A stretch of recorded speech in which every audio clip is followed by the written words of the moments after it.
This is Glambition Radio, episode number 216, with Kris Plachy of Lead Your Team.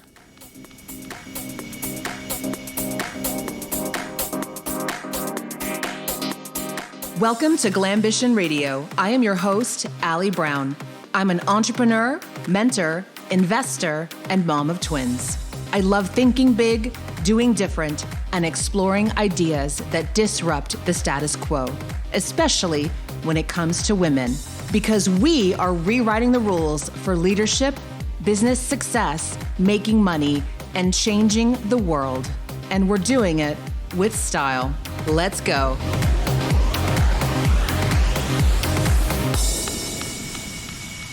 A big thank you to those of you who have been leaving us reviews, and I'm totally okay if you did it just to get the free journal.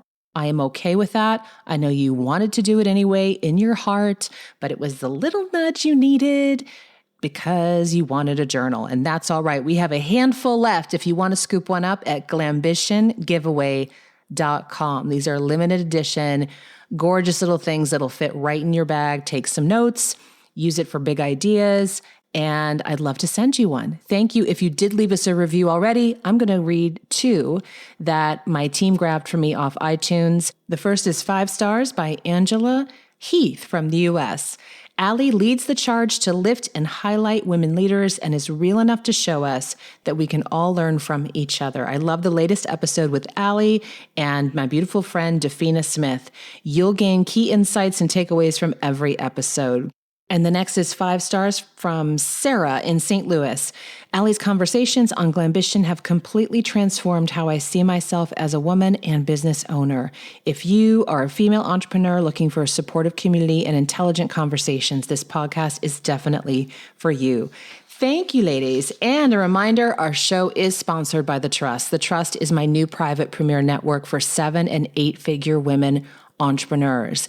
It's a different conversation. And I'll tell you, behind closed doors, the conversations that are happening are changing the worlds outside of them. If this sounds amazing to you, if you or another female leader you know is craving more powerful connections, more elevated conversation, and a modern platform for connecting with other high-performing women globally, visit jointhetrust.org for more details and to request a brief informational interview. Now, man, talk about different conversations. Kris Plachy is someone who came into my life just earlier this year, actually. She came across my desk because she wanted to hire me for a VIP strategy day. She was coming up into all these business opportunities. And like many of my clients, they're highly skilled, amazingly smart businesswomen. But it's helpful for them to have a day and space with someone who is totally objective to help them, let's play, let's rework what this next level could really look like. And that's how I got to know Kris. And as I'm working with a client, I typically get to really know their content really well. I dig in a bit, get to understand who they are, what they do, what this big mission is. And I was really impressed because I'm looking at this stuff going, this is exactly what so many of us need right now at these levels, especially when you get into the 7 figures and beyond, because team is a totally different issue. In my experience and working with the hundreds and hundreds of women in these levels that I have personally worked with, it is a huge sticking point. Team stuff is something that you cannot completely abdicate to another person you hire. You really have to understand how to lead a team. And for many of us, we came out of these environments, probably, we're just scrappy startup people and we figured this out. These are not skill sets that we gained from perhaps a corporate career or other types of training. So Kris had these frameworks that I just thought were brilliant. And I said, I want to hire you for a few sessions because I'm working on my team now. My team's awesome. And I really want to nail down the frameworks we're going to use to really power up into 2021. And I said, we got to get you on the show. I just think this stuff is so relevant for so many of us right now because she breaks this down into clear and actionable steps to help us get the most out of our teams. And even though I got to know Kris pretty well over the last few months, it was so great to have this conversation and really hear from her more about her background, her surprising college degree, things that I didn't really know about her. So you're going to get some great practical information and tips you could use right away. And we're going to have a lot of fun. So get ready for a great conversation. You'll want to take notes on this one with Kris Plachy. Kris, where are you right now? I am in my home office in El Dorado Hills, California. Now, are you in the lovely little office we see you on all the videos? Yeah, that's where I am. And is it always that clean and nice? This is the only place in my house that is like this because nobody else is allowed in here. Yeah, that's the secret, right? And is the dog there? She's right here. Hopefully she'll stay that way. Yeah. It's such a great time to have you on the show. It was a pleasure to get to know you, of course, and work with you. And then as I got to, really get to know your content and advice, I'm thinking, wow, I could use this. There are so many of the women I work with that can use this. And in general, I think many of us would be more willing to grow our companies and really go where the dreams go if it weren't for people. Darn people. If it weren't for the people thing, we get the clients are fine, the members are fine, but like the team and all that. So many of us have basically PTSD from getting into situations where we may have been like, oh man, if this is what it takes, count me out. Let me figure something else out here. I'm going to be a consultant. Yeah. So we're going to go through all this today. I'm so excited, but I'd love to get to know more about your background because I kind of know about it, but it's great to have time to really understand how you became an expert in this. There's so much irony in it too, because my trajectory and where I was, 25 years ago, I would have never thought I would be doing this. So that's what's so fascinating. So I went to college in San Diego. We'll start there. And I was a political science major. This helps you understand how weird my brain is. And I wanted to be an attorney forever. I wanted to be an attorney. And so, but I was in my third year and I was sitting in the governments of the Middle East class. Ooh. Scintillating. And I looked around the room and there were about 90, no offense, white dudes surrounding me. And I thought, I don't want to hang out with these guys every day of my life. By the way, do we have to apologize to white dudes now too? Like, I just want to apologize for whoever I'm offending. Okay, but it's that kind of season. You don't have to apologize for anything on my show, by the way. That's fair enough. Yeah. All right, but I did. I had this I'll never forget it. I remember exactly where I was sitting in the room, and I looked around and I thought, "This is a no. What am I doing in Just here?" Didn't feel good. Oh, so I went back to my sorority house. Now I maybe should really apologize. So yes, I went to sorority. And I talked to my girlfriend, Clarissa, and I said, what am I going to do? I don't want to do poli-sci. I don't want to be a lawyer. I'm in my third year of college. What am I going to do? And I was the social chair for my sorority at the time. And she's like, well, you should do what I do. I'm a rec major. It's so fun. This sounds like a conversation from Legally Blonde. Well, we were two blondes, so kind of. A rec major, as in recreation. Now, okay. It sounds very important when you say recreation systems management, is what the degree is, but it's really, I did actually learn how to do face painting in my degree.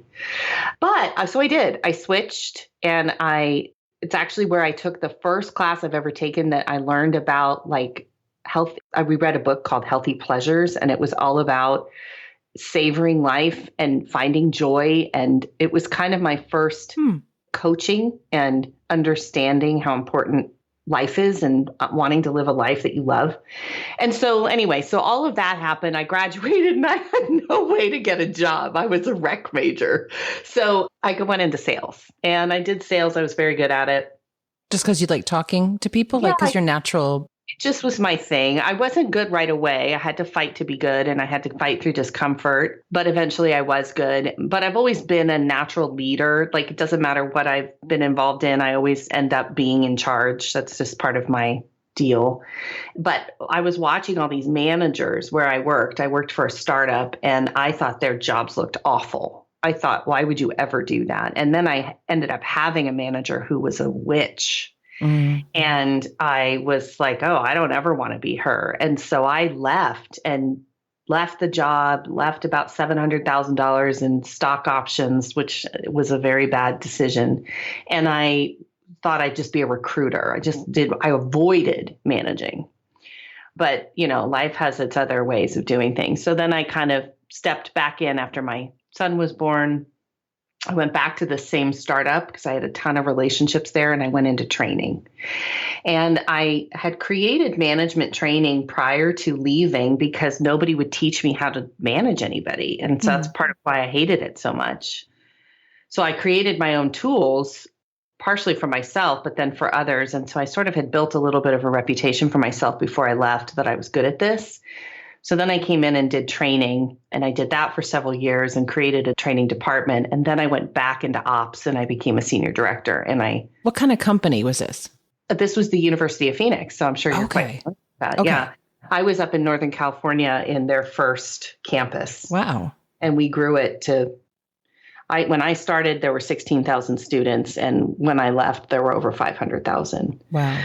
And so it was a great learning environment because nobody knew what they were doing. We were growing so fast and putting managers in seats. Nobody knew how to do anything. And we always used to joke that it was really just a bunch of entrepreneurs who got together and were trying to figure it out. And so anyway, I really found my voice. I pursued coaching as an interest outside of work starting in the early 90s. And so it wasn't until about 2009, where everything congealed and all of my leadership experience kind of collided with my coaching competence. And I was asked to create a coaching team for all of the leaders in this business. So I built a team of operations leaders, and we were responsible for the development and coaching of about 4,000 leaders. And we got a new leadership team in this company that I worked for, and things didn't go well. And a lot of regulations changed in higher ed. And so yada, yada, yada. In 2012, I requested to leave. The layoffs were coming and I wanted to be first. It was actually a recommendation I got from my COO. She was an amazing mentor of mine. But I also created and managed the women's leadership program for this company.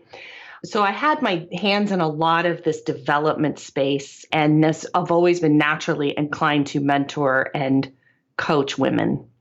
So I started my business just about 8 years ago. I was initially doing a lot of corporate training because that was my wheelhouse. I knew how to do it. So I was going into companies and teaching accountability and delegating and how to deal with difficult people. I wrote a couple books along the way. And just learning. And through my own work, I started attracting more and more entrepreneurs who were women. And so about 2.5, 3 years ago, I thought, okay, let's do this. This is so fun. And so I just went all in on the women and female entrepreneurs. And the biggest reason initially was, quite frankly, very self-serving, Allie, because entrepreneurs can make decisions and they can implement change immediately. Corporations, it's like, well, let me get a request for proposal and let me run this up the flagpole and we'll have a meeting and we'll talk, nothing can get done. Right. And we'll show up to the next call being like, okay, I talked to Jeannie and I fired Fran and here's the deal. And yes, that's exactly, like my hair can get blown back sometimes. I'm like, oh, okay. Okay, good. I'm so glad you took so much action. Yeah, it does move quickly.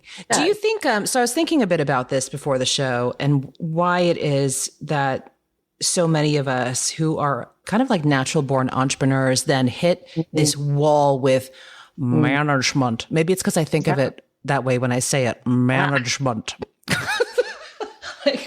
I think of running screaming from like a corporate training program. I've picked up some books over the years and be like, oh, I just can't. I can't. Yeah. I always had a natural knack with people. Yeah. I've been okay with that. But when it comes to kind of my philosophy, me personally, I'm not talking about when I had the bigger team and people doing a lot of that for me. My philosophy has been kind of like, okay, here's your job. Do you do your job? Let me know if there's any trouble. And let's just, let's stay in touch kind of thing.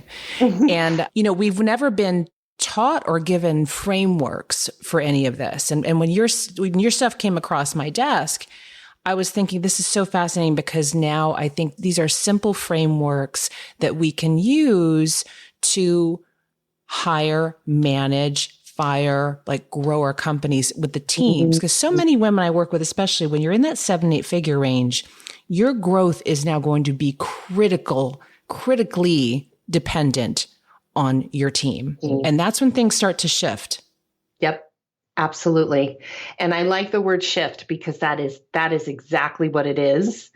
It almost feels like it happens overnight, where I'll meet a client who is, I use the term solopreneur, entrepreneur to sort of signify that shift in our brain. A solopreneur sees themselves as the heart of and in the center of everything. And the business is very dependent on them, as are the people who work for them. And it's an incredibly painful separation process for solopreneurs, especially those who've been acting and serving that way for a long time, because the belief around loss of control prevents a lot of women from releasing decision-making authority and, allowing for some mistakes to be made along the way. There's just such a clinging that if they stay in this solopreneur identity. But then as soon as and I just said this to a client yesterday, she's having a lot of success, which is fabulous. And it's because she let go of one person. Mm-hmm. And I said, you're just one person away from magic. Mm-hmm. And you're one person away. And as soon as that happens, it's amazing how then you free up your mind to believe, oh, I am supported. Oh, my work can be exponentially achieved in the world. And it doesn't mean that I have to work 80 hours a week to make that happen. But it's a shift. And the initial phase of it is, first of all, like you said, like knowing, oh, I didn't even know this existed. I've had so many clients say that to me. I didn't know people like you were here, right? Because the talk about leadership is so broad oftentimes and managing and so unsexy and boring that it's easily dismissed. Yeah. I think it's also a turnoff that it looks like it's going to take a lot of time. Yes. Yeah. To be frank and to be totally selfish about it. Like, because when you're working on all these big goals too, you're like, okay, wait, do I need to spend time really working with this someone and creating this stuff? It's just all these things at once. Yeah, it is. And when you make the investment in really developing a team and having the structure for team, it does require your attention, right? But it's invaluable. It's so powerful that because once you have a team that rocks it, it's a game changer. Mm-hmm. It's a game changer for what you're able to put into the world. And of course, that's what I want. I watch, so many of my clients come to me looking like they've been underwater for years. They're exhausted. They're pale. They haven't done their hair. They look a little frazzled.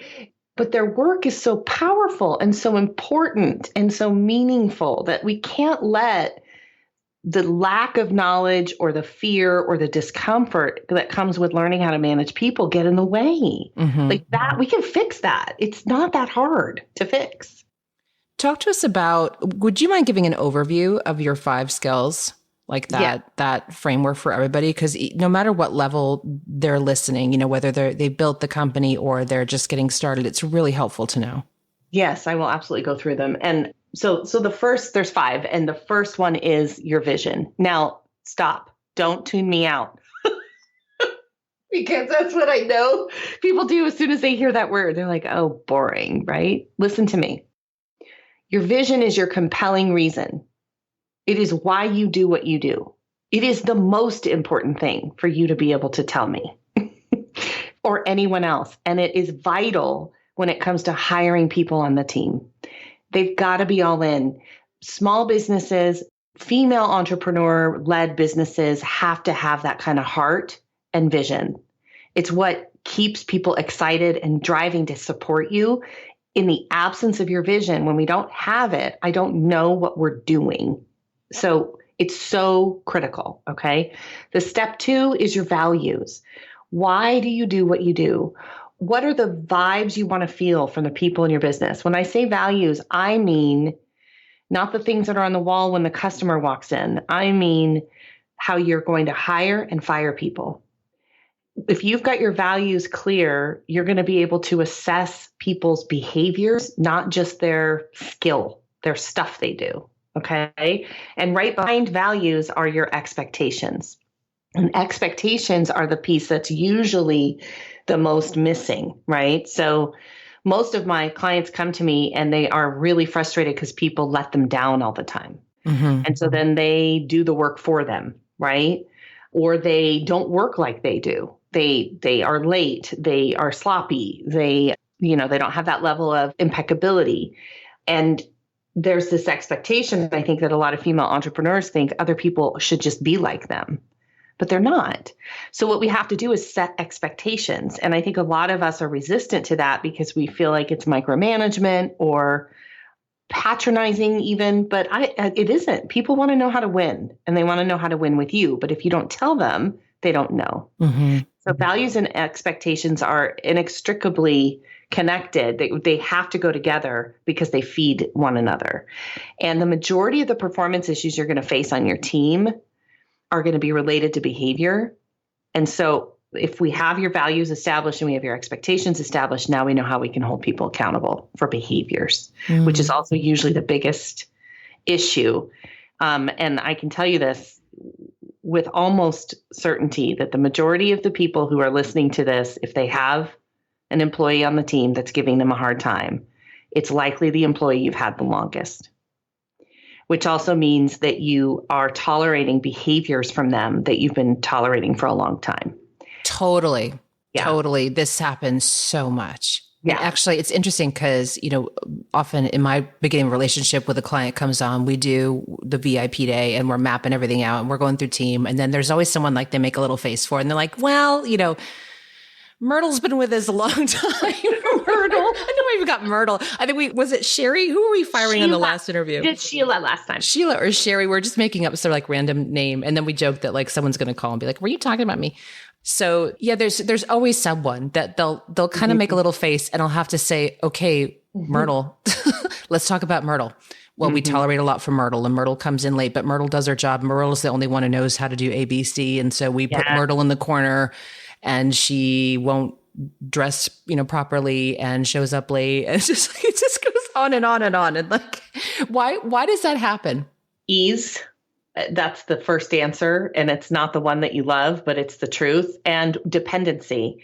The most tenured employee is the one who knows how to do everything. Mm-hmm. And so the idea of replacing them and finding someone who probably they know more about your business sometimes than you do. Mm-hmm. I don't know how my appointments work. I don't know how my website works, right? Women get too disconnected and then they are completely dependent on people and they tolerate really inappropriate, misaligned, unaligned behavior.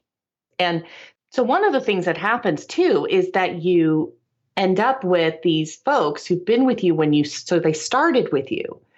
You and your business have grown and they haven't. This is one of the other big misses. So we have people who now literally don't have the right skills to help your business at the level that it is. But again, because you have the relationship and the dependency, that's one of the reasons it gets really hard. So the fourth element to the steps is that everyone needs to have role clarity. Again, a lot of my clients come to me and nobody has a job description. And again, don't tune me out. I know this is tediously boring. This is so sexy. I know. I tell people when they talk to me, I'm like, okay, you ready? This will be fun. The good news is once you write job descriptions, you don't have to rewrite them. You don't have to do it again. You start building this business brain is what I call all of these steps. And then the business can help you when you need it. So the job descriptions are required because everybody has to know what they're responsible for. And if you've been kind of working with 3, 5, 6 employees and everyone's just sort of doing their thing, it gets messy and it doesn't allow you to grow and it doesn't allow you to hold people accountable. Yeah. And the other piece that comes out of roles in the same step are the measures to assess them, which, right, that's been stuff we've been talking about. What are the measures that we're going to use to assess their contribution to the business? Every position you hire to deliver a result. And if you can't measure the results that a position is delivering to your business, then you have to ask yourself why you have that position. You are paying for it. What are you getting? Mm-hmm. That, to me, if you hear nothing else I tell you today, I want you to hear that. That is the reason why you hire people. If you're doing their job because they're not doing it well, now you're paying they're paying two people to do one job. Mm-hmm. We get those measures in there and we teach you how to have the accountability conversations. We solve this immediately. This is very easy to fix. Yeah. And then the last step is the feedback loop. You have to know how and learn how to tell people they're not meeting your expectations and what you're going to do about it. And for a lot of women, that's very hard. And that's understandable. You've not been taught how to do that. We didn't take the how to have difficult conversations class in high school. That wasn't offered to you. So this is a skill you have to learn, but it is learnable. I teach steps, just like I just told you these 5 steps. I teach you the steps to a difficult conversation. You get those down and then you get a practice and it becomes so much easier. Yeah. Yeah. I will say, I know that when we're hearing this, and when I first heard it, I'm like, oh, isn't this all nice?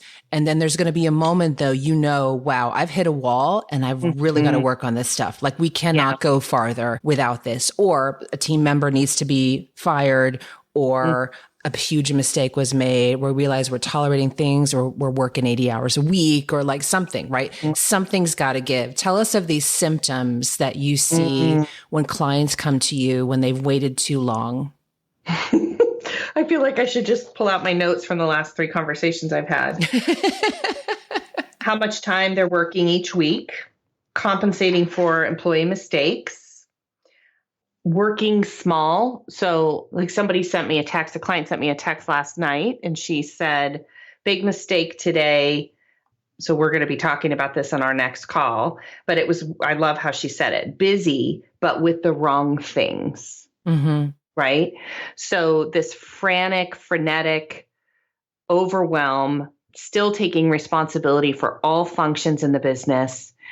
One of the jobs I had, I'll tell you a little story. One of the jobs I had when I was in college, when I did switch to rec, I thought I might work in the travel industry, and I worked for a destination management company. And so this business planned really large incentive trips for like IBM and Hitachi and, those kinds of things, sales incentive trips. Super fun, super interesting. And the woman who owned the business, Patty Roscoe, she was a very successful female entrepreneur. And I rarely ever got to interact with her, but I always have this memory of, we worked in this big old Victorian home in San Diego. It was beautiful. And she would come to work, and she had this big office on the top floor, and it had a big table. And my memory is that once a week she would come and sit at this table, and all her team would sit around at the table, just like any regular meeting. And they would share with her what they were doing, what questions they had, what they were getting done. And she would consult and give feedback to them. But she was not looking at catalogs, picking out floral arrangements for the tables for the IBM event. Mm-hmm. And I have always had this memory. So I hold that space for my clients when I talk to them. That's what I want to get my clients to is, you are the advisor and the consultant and the mind that directs the activities here, but you do not do them. But the only way you're going to know that and get there is if you build the structure beneath you. You can't just expect people to come in and know how to do it. Right. Not a founder-led business. That's different. The big conglomerate, huge companies, different. Yeah. You have heart and soul in what you do. And so you have to take that initiative and willingness to invest it and build it from the ground up. Mm-hmm. But that's how I know when people are ready, because they're there, but they don't know they don't know how to make that happen. They just know I should not be proofing PowerPoint anymore, but how the hell do I stop proofing it? I don't know how to stop. It sounds like they should walk around with a little button. Help me stop. Help me stop checking PowerPoint. Why are they always asking me everything? Why do I have to approve everything? Why do they're also dependent on me, right? Mm-hmm. Yeah, because you set it up that way, but you can change it. Let's talk about firing Myrtle. Can we just go there? Oh, let's do it. Yeah, let's do it, because very often I see this in businesses too, and it's happened for my own, but like when there's someone you are hanging on to for a long time, And then you have the courage finally to have that conversation, let them go. And then suddenly the team takes off. The team works like a machine. You're taking off. And even if some things are messy for a while, it feels different. It feels better. And so all of you listening, I'm thinking like, what's something we can dive into right now where many of you may be dealing with? This may be it. Because I'll tell you, when COVID hit, man, that was a great excuse to get rid of some people. Yeah. I had a lot of clients using that opportunity. Fire. Let's go. Yeah. So between, the COVID and a lot of businesses slowed down, it was a great time man, when things get rough like that, you really then are looking at your overhead every month and you're going, all right, I'm paying for these people. Who's really pulling their weight and who have we kind of tolerated for a while? And then how do we have this conversation? Yeah. Okay. So we have a couple options when we want to move Myrtle along.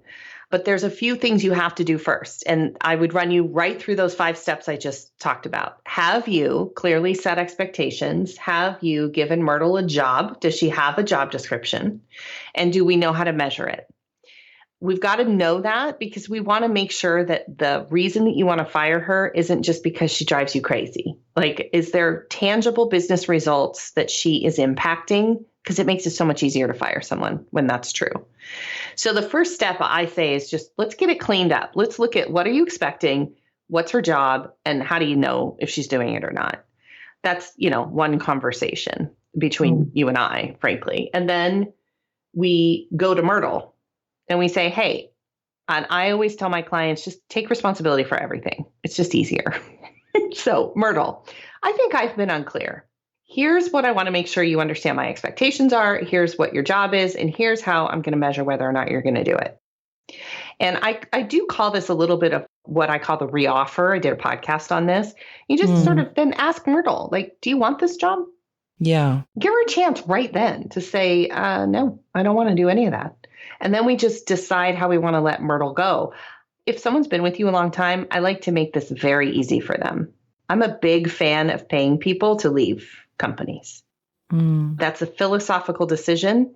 Everybody can make it on their own. I just think if someone's been with you a long time and you know they really need to move along, make it easy for them to do that. A lot of times people won't go because they have a lot of fear.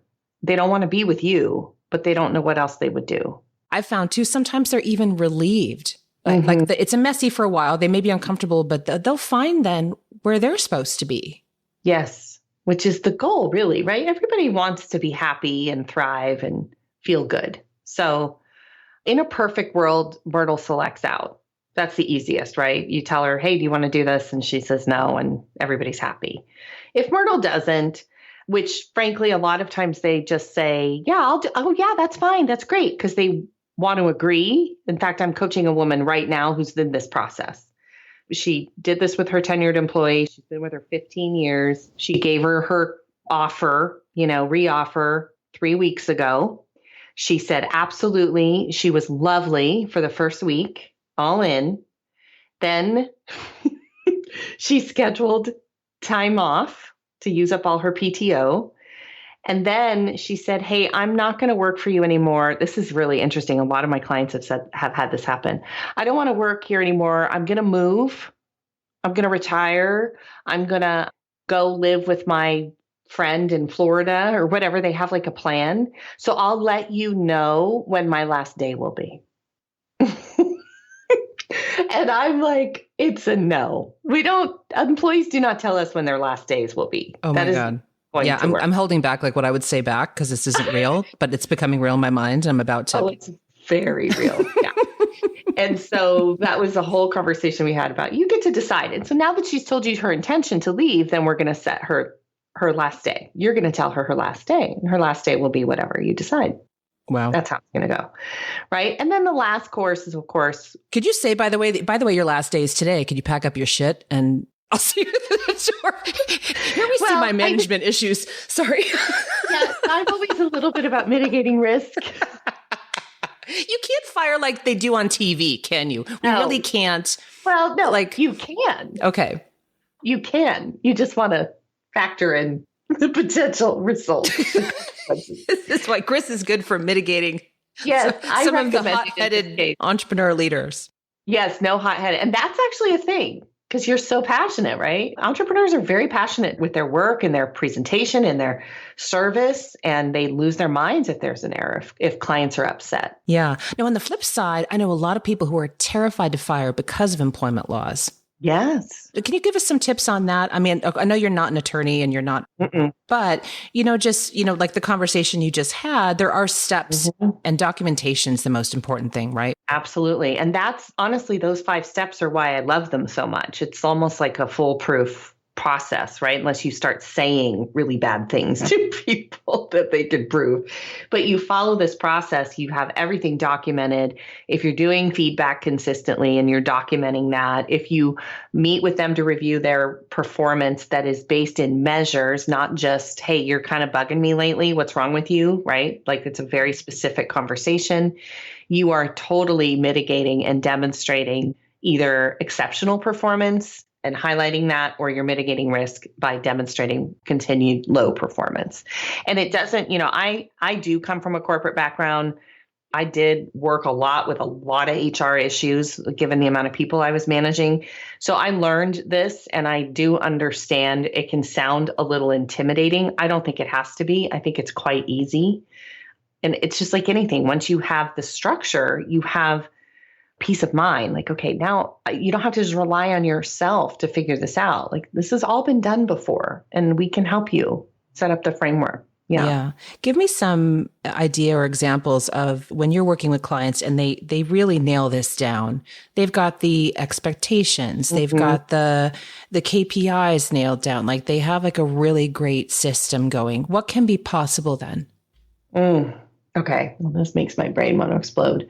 I mean, I can tell you what is possible is, in general terms, more time off for you, more joy and love of your business, more money for you, which I hope that gets your attention.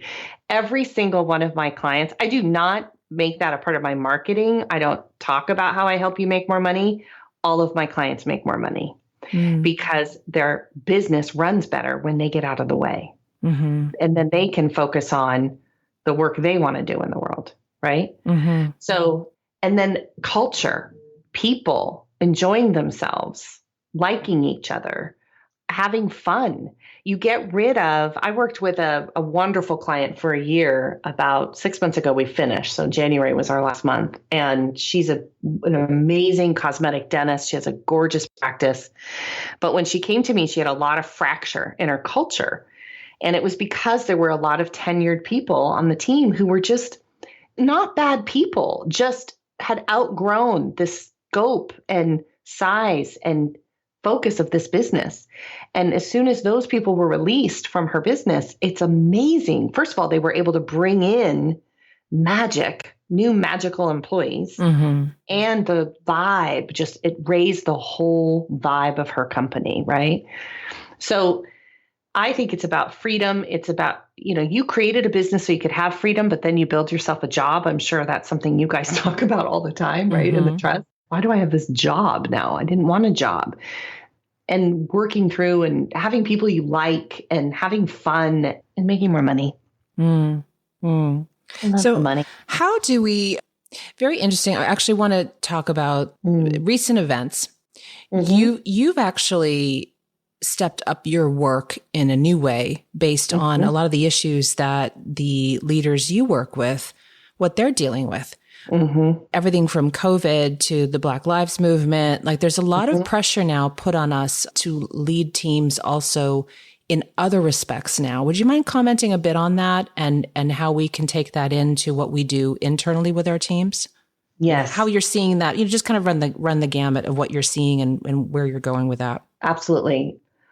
So I've always had a belief, what was able to help me transition into a leadership role and enjoy it and not think I was going to be turning into a demon boss was that really 2 things. I believed that leadership was a huge responsibility, and I still do. And I also believe that the only way to really become an effective leader is through your own self-awareness. And so as the Black Lives Matter escalated here over the last several weeks, I just immediately knew, first of all, this was a hole in my business, that I have been working with women and helping women, move through their own limited thinking and their own challenges as being women in entrepreneurial space and business, and teaching them how to understand their own bias and their thoughts and how their thoughts are affecting how they coach and lead and talk to their employees. But I admit, I missed this. And so I immediately knew, oh, this is interesting. I need to add inclusive leadership more broadly. And so I did bring on a diversity advisor, and we've actually just recently decided to change her title. We're calling all of the work that we're going to do together, we're calling conscious inclusion for leaders, for female entrepreneurs. Because to me, I don't want this moment in time to just be like an appendage that we add. I want to help myself and my clients understand that inclusion is, first of all, an incredible asset as a leader. We know that leaders who are more inclusive, and that means of thought, of ideas, of feedback, of different types of people, all of it. We know that those leaders are more successful. We have a business case for that. We can prove that. And so I just want to make sure that I'm encompassing all of it in the way that I help my clients. And so Dr. Camille Broussard-Wise has joined my team to, again, advise me. And we're also building our work around conscious inclusion and what that's going to mean in terms of how we're advising and coaching clients on very specific issues as it might relate to, what should I be doing as a female entrepreneur to demonstrate my support? And I don't want to march. I don't want to, right? But what can I do? And Camille has some really great ideas on how we can have impact as leaders that feels and shows up as a very genuine expression of that. Yeah. So yeah, that's what we're working on. I'm really excited about it. And it feels like it's completing something for me almost in a way that I wouldn't have expected. Yeah. And I know you mentioned that you felt like you were a bit behind. I feel like it's spot on, because what's interesting, this year has revealed to all of us, that's not management, that's leadership, right? Yeah. Yeah. And current times and events are just traumatizing, like everyone on the team, they're affecting everyone. And suddenly now our teams are not only looking, they're not just doing this stuff outside the business walls. In the old days, all this stuff was so separate, right? Right. And now, man, it's just all a big swirl. Yes. And a lot of pressure also on business owners and managers and leaders, like anyone who is responsible for a team now has people expecting this of them, saying, we want to know what our response is, and what are we doing with this, and what are we doing with that, and what is our stance? And it's just like, oh my gosh, so the pressures you already had as an entrepreneur and a leader and as business owner now are multiplied. These are skill sets we weren't trained on. We were barely managing the team thing, and now we got this. So it's just it's a crazy year. But I thought that was just so insightful of you to say, you know what? I'm going to be here to help. We're going to pull in some people who really know what they're doing on this and make this part of what we offer, because this is going to be part of the future of you leading your team. Yeah. Yeah. And the way that we all have platforms now, I was talking with someone yesterday about online influencers, as an example, have been hit pretty hard over the last several weeks. And I think it's recognizing that you have a responsibility when a lot of people are listening to you, and you may not like that, but I do think that's a truth we all have to tell. So it's about what you do inside your business, but yes, the transparency also is outside of it in a way that didn't exist. We were joking about 5 years ago. It didn't exist 5 years ago. It does now. And I think it's been an incredibly powerful, I know painful for many people lesson, but very powerful. And I'm excited, frankly, about what's to come, and Camille and I have been talking every day, and I get goosebumps every time I think about it. My vision for my business is to prove the power of one thriving woman, and women are going to solve this thing. We're done waiting for the dudes to figure it out. We're going to fix this, and we're going to help create I believe women can usher in an entirely new way of leading and managing and designing businesses and how people thrive and live. I know that sounds very ambitious and lofty, but I believe that.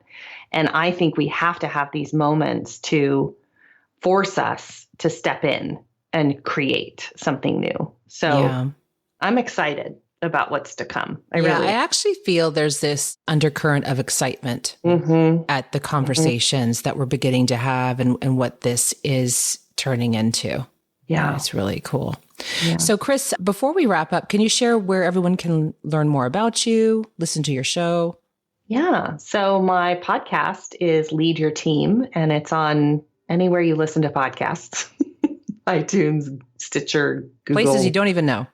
I'm sure it is. Actually, every now and then I get a note. I heard your podcast here. I'm like, what is that? I don't even know. So it's called Lead Your Team. My name's Kris Plachy with CHK. It's KrisPlachy. I probably should get a really good business name that's very easy, like Allie Brown. You just can't beat it, pretty much. It's so good. Although we get Allie written different ways. So. Yeah, I bet. Yeah. And then every now and then Brown with an E. Mm-hmm. And then I'm on Instagram, Kris Plachy Coach. I'd love for you to follow me there. That's where I do most of my connecting with people. I'm also on LinkedIn. And then my website is krisplachy.com, where you can learn more about the work we do and connecting with me directly if you want to learn more about working together. So where do you want to leave us today? Give us 3 pieces of great advice. Oh, okay. So listen to me. This has been a ridiculous year, right? We all thought 2020 was going to be the best year ever. Best year ever. And I actually think it will, when we look back, it will be the beginning of the best decade ever. But we had to clean it up. So my first advice is clean it up. What needs to go in your own life right now? Let's put it all in the dumpster fire. I got that from you, Allie, the dumpster fire that is 2020. This is the time to tell yourself some hard truths and be honest about what needs to be done. I think we're setting up for some really cool trajectory. The second piece of advice I would have is invest in yourself as a leader and as somebody who's running a business. I have coached male entrepreneurs, and I can't even tell you, men don't even think twice about spending money on themselves because they see how it translates into the business. Women don't do that as readily. Invest, hire your person, work with Allie, work with someone who will help you get where you need to go. You are worth it. And the last thing I would say is own your voice. We need strong, interesting, new women to step up and be heard. We have all learned how to lead from men, and we were taught how to lead silently by our mothers, but we've been taught all our lives that the skills of a mother, caring, nurturing, kind, right? Theoretically, most mothers are weak, but they're not. We need them. You need to tap into all of that. So find your voice, do the work, step up. This is the time to be heard and seen. And you can learn how to do these hard things that have been getting in the way of your dream and your goal of your business. We can work through the people part.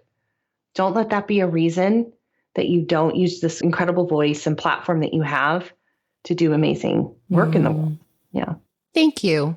Of course. Everyone, you've got to go listen to Kris's podcast. Her stuff is great. I mean, tips and practices you can apply right away, no matter what your level of business is. And, I refer many clients to Kris, and just thank you for being here. And it's just the perfect time for what you offer for women like us. And we really appreciate it. Thank you. I'm so honored to be here. Knowing you has been, met you on your podcast, 7 years ago, and now being able to talk with you as often as I do, it's such a blessing to me, Allie. I'm so grateful. Thank you. It's just a love fest today. Yay! I like it. Take care. Okay. Bye. Thank you. Bye. Thank you for joining me for this episode of Glambition Radio.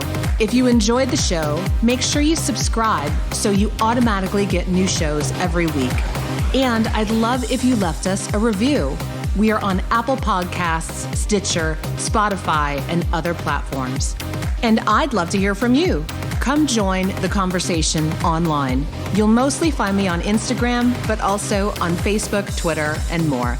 Just head to alliebrown.com. You will find them all there. And you can also learn about upcoming opportunities to meet in person. Glambition Radio is the elevated conversation for women leaders, and I'm honored you've tuned in.